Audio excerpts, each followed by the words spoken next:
Hello friends, welcome to Digital Kaksha. It's Shivam Bajpai. In this part of the video, we are going to discuss third step of agriculture, which is adding manure and fertilizers to the soil. Okay, so let's begin. The substance which are added in the soil in form of nutrients for healthy growth of plants are called manure and fertilizers.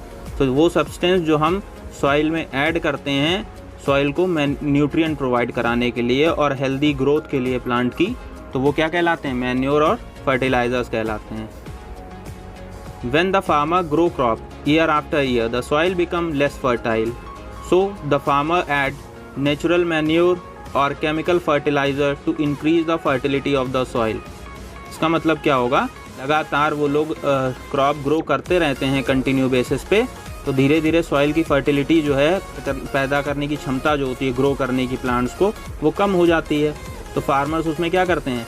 Natural manure add करते हैं या फिर chemical fertilisers मिलाते हैं fertility को improve करने के लिए, पैदावार बढ़ाने के लिए, है ना. Fertility is basically crop growing capacity is called the fertility of soil. Okay. Soil supplies mineral nutrients to the crop. These nutrients are essential for the growth of plant. तो सॉइल क्या करती है? न्यूट्रिएंट्स प्रोवाइड कराती है crop को, और ये crop किसके लिए ज़रूरी होती हैं? ग्रोथ के लिए ज़रूरी होती हैं प्लांट्स की. मैन्योर्स बेसिकली होते हैं ऑर्गेनिक कंपाउंड्स जो सॉइल में मिलाए जाते हैं ग्रोथ कराने के लिए, उसकी प्लांट्स की ग्रोथ के लिए. So continuous cultivation of crop makes the soil poor in nutrient. जब लगातार हम कल्टिवेशन करेंगे तो धीरे धीरे सॉइल की जो कैपेसिटी है, फर्टिलिटी है, वो कम हो जाती है. जैसे हम अपनी बॉडी को बिना फूड के यूज़ करते रहें, बिना फूड लिए लगातार एक्टिविटीज़ हम परफॉर्म करते रहें, तो हमारी बॉडी की जो एनर्जी है धीरे धीरे कम हो जाती है. बॉडी के प्रॉपर फंक्शन के लिए हम उसमें क्या डालते हैं? अपनी बॉडी को फूड प्रोवाइड कराते हैं ना, न्यूट्रिएंट्स देते हैं. जैसे गाड़ी के में हम ऑयल डालते हैं, फ्यूल डालते हैं, इसी तरह से सॉइल में भी हमें क्या करना होता है? प्रॉपर न्यूट्रिएंट देने होते हैं उसको, ताकि वो उसकी प्लांट्स की प्रॉपर ग्रोथ कर पाए. Okay. So therefore farmer have to add manure to the fields to replenish the soil with nutrients. Okay. This process is called manuring. Improper और insufficient manuring result in weak plants. अगर हम कम manure देंगे, अगर आप थोड़ा proper unbalance diet लेते हैं या कम खाना खाते, तो आपकी बॉडी वीक हो जाती है ना. उसी तरीके से सॉइल भी क्या होगी? अगर आप सॉइल को इनसफिशिएंट मैन्योर्स प्रोवाइड कराएंगे तो जो ग्रोथ होगी प्लांट की, वो प्लांट भी वीक होंगे. आपका जो उससे जो होने वाले फल हैं या उससे भी जो भी हमारी क्रॉप ग्रो हो रही है, वीट की क्रॉप है, तो ज़्यादा ग्रोथ नहीं होगी, उस क्वालिटी अच्छी नहीं होगी. Now we'll see. Manure is an organic substance, जैसा कि मैंने आपको बताया, obtain from decomposition of plants and animal waste. कहाँ से मिलता है हमको? प्लांट और एनिमल वेस्ट से जो डिकम्पोजिशन प्रोसेस होती है उसके थ्रू मिलता है. Farmers dump plant and animal waste in pits. एक गड्ढे में वो क्या करते हैं? बड़ा सा गड्ढा खोद लेते हैं और उसमें क्या कर देते हैं? ये डंप कर देते हैं क्या? वेस्ट, एनिमल वेस्ट और प्लांट वेस्ट को, और फिर उसको क्या करते हैं? सड़ने के लिए छोड़ देते हैं. सड़ने के लिए उसमें फिर धीरे धीरे डिकम्पोजिशन प्रोसेस होती है कुछ, और आफ्टर डिकम्पोजिशन जो एक फाइनल प्रोडक्ट बन के आता है उसी को हम यूज़ करते हैं एज अ मैन्योर. ओके. खाद जिसको बोला जाता है. So the decompose matter is used as organic manure. लिखा हुआ है जैसे, इसी को हम खाद के तौर पे यूज़ करते हैं. गोबर की खाद बनाई जाती है जनरली. आपने देखा होगा कि गोबर को काफ़ी टाइम तक सड़ाते रहते हैं और उसके बाद उसको यूज़ किया जाता है as a organic manure.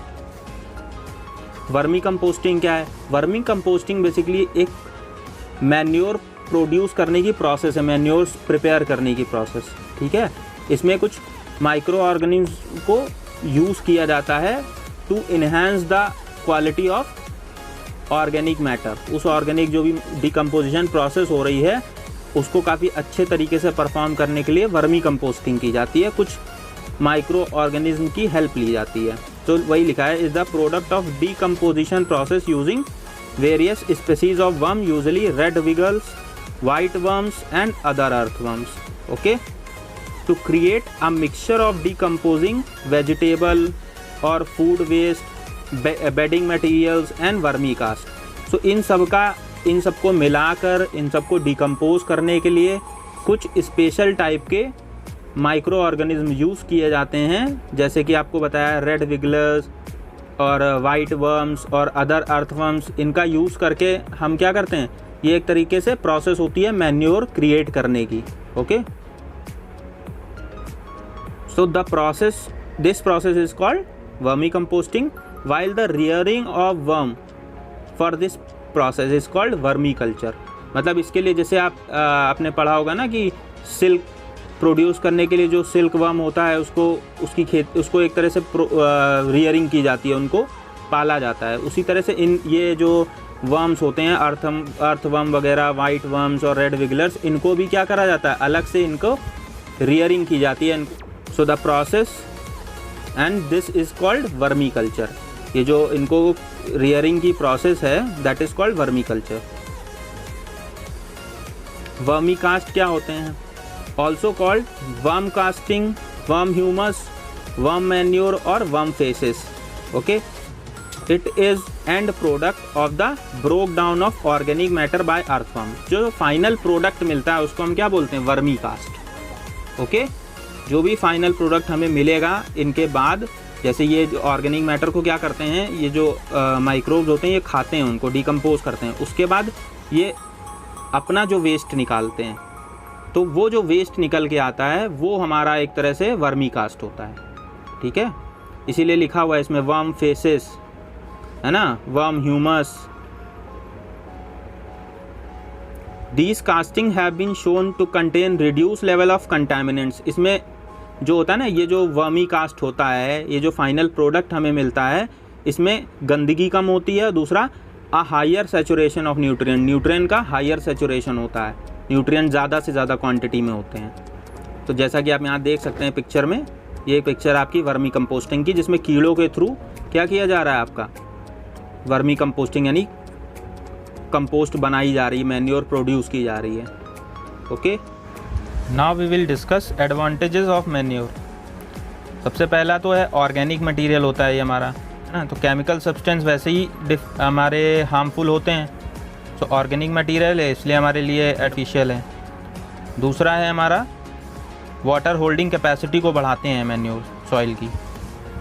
Third है इट मेक सॉइल पोरस, है ना, थोड़ा होल्स गैप क्रिएट करते हैं सॉइल पार्टिकल्स के बीच में, जिसकी वजह से क्या होता है, गैसेस जो हैं वो इजीली एक्सचेंज हो पाती। It increases the number of friendly microbe मतलब जो हमारा मैन्योर बनता है वो माइक्रोब्स के थ्रू ही बनता है, डिकम्पोजिशन प्रोसेस के थ्रू। सो ये जो माइक्रोब्स होते हैं ये प्लांट के लिए अच्छे होते हैं, इसीलिए इनको फ्रेंडली माइक्रोब बोला जाता है।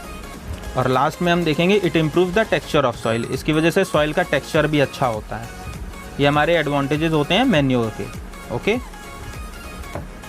Now we'll talk about fertilizers। So fertilizers are basically chemical substance, okay, which are rich in particular nutrients. So they are man-made basically. So they are rich in a particular nutrient, nitrogen or any other nutrient। Urea का नाम सुना होगा आपने, काफ़ी famous है fertiliser. Okay, सो urea जो होता है वो एक तरीके का क्या है, हमारा केमिकल फर्टिलाइज़र है। फर्टिलाइज़र वर्ड ही एक अपने आप में केमिकल सब्सटेंस है। Okay,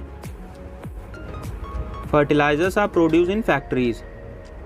Some examples of fertilizers are urea, ammonium sulfate, sulfur phosphate, potash, NPK. NPK means nitrogen, phosphorus and potassium. Clear?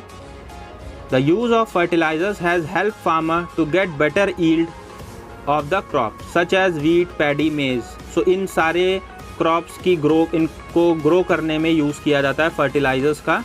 जैसे HYV आपने सीड सुने होंगे, ग्रीन रिवॉल्यूशन के टाइम पे हाई यील्डिंग जो वैरायटी होती है वीट की। सो यील्ड क्या चीज़ है, यील्ड बेसिकली हो जाता है आपका पैदावार से, आप इसको रिलेट कर सकते हैं ना। जितना ज़्यादा यील्ड करेगा कोई फील्ड तो दैट मीन्स कि उसमें ग्रो उतना ज़्यादा हो रहा है, ग्रो कर रहा है वो। But excessive use of fertilizers has made the soil less fertile. Okay, जब लगातार आप यूज़ करते रहेंगे ज़्यादा क्वांटिटी में फर्टिलाइजर्स का, तो धीरे धीरे सॉइल की कैपेसिटी क्या हो जाती है, कम हो जाती है, ख़राब होने लगती है सॉइल, क्योंकि केमिकल फर्टिलाइजर्स हैं, केमिकल जो होते हैं वो हार्मफुल होते हैं। So they have also become source of water pollution. और ये जो जैसे बारिश होती है, बारिश में क्या होता है कि ये फर्टिलाइजर्स मिट्टी से निकल कर कहाँ जाते हैं, पानी के थ्रू नदियों में चले जाते हैं, तालाबों में चले जाते हैं, तो वहाँ पर जाके ये वाटर पॉल्यूशन क्रिएट करते हैं। Therefore in order to maintain fertility of the soil we have to substitute fertilizers with organic manure. तो हमें क्या करना पड़ेगा, इनकी जगह पे ऑर्गेनिक मैन्योर का यूज़ अगर हम करेंगे तो हमारे लिए अच्छा होगा। एंड और हम इसके अलावा क्या कर सकते हैं, और leave the field uncultivated in between two crops, यानी कि थोड़ा सा गैप भी दे सकते हैं ताकि दोबारा से जो सॉइल है वो अपनी एनर्जी को, अपने न्यूट्रिएंट्स को कंटेन कर सके। तो एक टाइम पे पहले हम उसको थोड़ा, या तो हम उसको लगातार हम क्या करें, ऑर्गेनिक मैन्योर प्रोवाइड कराएं फर्टिलाइजर्स की जगह पे, तो वो उनके लिए बेनिफिशियल होगा सॉइल के लिए। और दूसरी जो टेक्निक है वो क्या है, 2 क्रॉप के बीच में थोड़ा सा गैप छोड़ दें। तो 2 क्रॉप के बीच में जब हम गैप छोड़ देंगे तो भी वो सॉइल जो है अपनी दोबारा से फर्टिलिटी पावर को गेन कर लेगी। Methods to maintain soil quality, कैसे कैसे हम सॉइल की क्वालिटी को मेंटेन कर सकते हैं other than using fertilizers. The use of manure improve soil texture as well as water retaining capacity. So manure का यूज़ जब हम करते हैं तो सॉइल का टेक्सचर भी अच्छा होता है, दूसरा वाटर रिटेनिंग कैपेसिटी भी अच्छी होती है, और न्यूट्रिएंट्स भी देता है मैन्योर सॉइल को। दूसरा मेथड है method of replenishing the soil with nutrients is through crop rotation. Second method जो बहुत इंपॉर्टेंट है वो है क्रॉप रोटेशन। क्रॉप रोटेशन में क्या करते हैं हम, अल्टरनेट अलग अलग तरह की क्रॉप ग्रो करते हैं, एक ही टाइप की क्रॉप नहीं ग्रो करते। So this can be done by growing different crop alternatively, change करते रहते हैं क्रॉप को। जैसे अगर कोई क्रॉप है जिसमें वाटर की ज़्यादा नीड है, तो अगर आपने उसको ग्रो किया तो लगातार आप दूसरी ऐसी क्रॉप मत लगाइए जिसमें वाटर की नीड हो ज़्यादा या फर्टिलाइजर्स की नीड हो। दोबारा में आप ऐसी क्रॉप लगा सकते हैं जहाँ पे वाटर की नीड कम हो सकती है, हमारी फर्टिलाइजर्स की नीड कम हो जहाँ पर, है ना। Now earlier farmer in northern India used to grow leguminous as fodder in one season basically and wheat in next season. तो क्या करते थे पहले जो नॉर्थ के फार्मर्स हैं वो क्या करते थे, एक टाइम पे लेग्यूमिनस प्लांट्स ग्रो कराते थे और दूसरे सीज़न में क्या करते थे, वीट ग्रो कराते थे। तो ये उनको न्यूट्रिएंट रिप्लेनिश करने में हेल्प करता था, क्योंकि लेग्यूमिनस प्लांट जो होते हैं उनमें एक राइजोबियम नाम का बैक्टीरिया होता है। तो ये बैक्टीरिया क्या करता है, जो एटमॉस्फेयर की नाइट्रोजन है उसको एब्जॉर्ब कर लेता है और उसको एब्जॉर्ब करके प्लांट को पहुंचाता है डायरेक्ट। अब हम देख लेते हैं difference between fertilizers and manure. So fertilizers are man made and inorganic salt, ये इनऑर्गेनिक सॉल्ट के बने होते हैं, मैन मेड होते हैं। Manure are made up of cattle dung and plant residue, यानी कि ये ऑर्गेनिक मटेरियल के बने होते हैं। ओके, कैटल डंग मतलब ये गोबर वगैरह होता है और प्लांट का जो बचा हुआ पार्ट होता है वो। Fertilizers is prepared in factories, और इनको हम फील्ड में प्रिपेयर कर सकते हैं मैन्योर्स को। Fertilizers does not provide any humus to the soil, manure provide a lot of humus to the soil. Humus basically ऐसा मटेरियल होता है जो फाइनल प्रोडक्ट बनता है ना, एक तरीके से मैन्योर में जो एक फाइनल प्रोडक्ट बन के आता है डिकम्पोजिशन के बाद, वही ह्यूमस कहलाता है ना। तो ह्यूमस जो होता है वाटर और न्यूट्रिएंट्स वगैरह प्रोवाइड कराता है सॉइल को, ठीक है। तो फर्टिलाइजर्स ह्यूमस नहीं प्रोवाइड कराते, जबकि मैन्योर में क्या होता है, वो ह्यूमस प्रोवाइड कराता है सॉइल को। Fertilizers are very rich in plant nutrient, मतलब जो प्लांट न्यूट्रिएंट चाहिए स्पेसिफिकली, जैसे नाइट्रोजन बहुत चाहिए होता है, तो नाइट्रोजन जैसे यूरिया हो गई, तो एक पर्टिकुलर न्यूट्रिएंट में काफ़ी रिच होते हैं ये। जबकि मैन्योर जो है थोड़ा कम रिच होते हैं, इनमें क्वांटिटी उतनी कम ज़्यादा नहीं होती है।